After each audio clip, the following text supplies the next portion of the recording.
So welcome back mga kaibigan sa ating video. And this video mga kaibigan, ituturo ko po sa inyo ang proper way kung kayo po ay may intention na mag-reverse.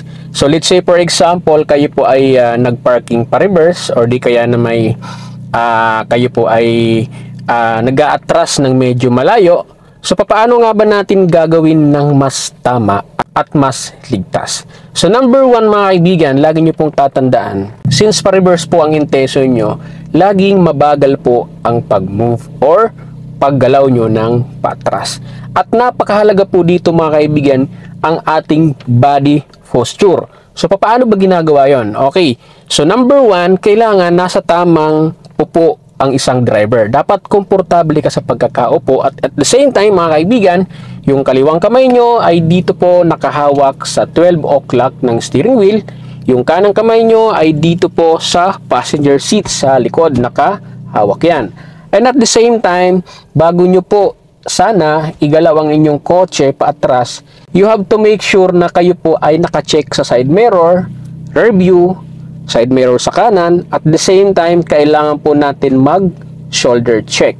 So tingin po kayo dito sa kaliwang parte, and at the same time, kailangan nyo po mag shoulder check dyan sa likod. Kailangan po nagagawa ninyo to at least on time. So kailangan habang po kayo ay gumagalaw pa reverse, kayo po ay naka shoulder check sa likod, then tingin sa side mirror, tingin sa rear view, tingin sa kaliwang side mirror, then lilingon sa kaliwa, and babalik naman po ang tingin dito sa likodan. So ganito po ang tamang position kung kayo po ay magre-reverse. Iwasan po natin na tayo po ay pa-reverse na nakahawak po dito sa steering wheel, dalawang kamay, and side mirror lang yung ating binabantayan. Medyo delikado po ang mga ganong galawan. So kailangan, again, 12 o'clock, nakahawak sa steering wheel, yung kanang kamay nandito po sa likod ng passenger seat.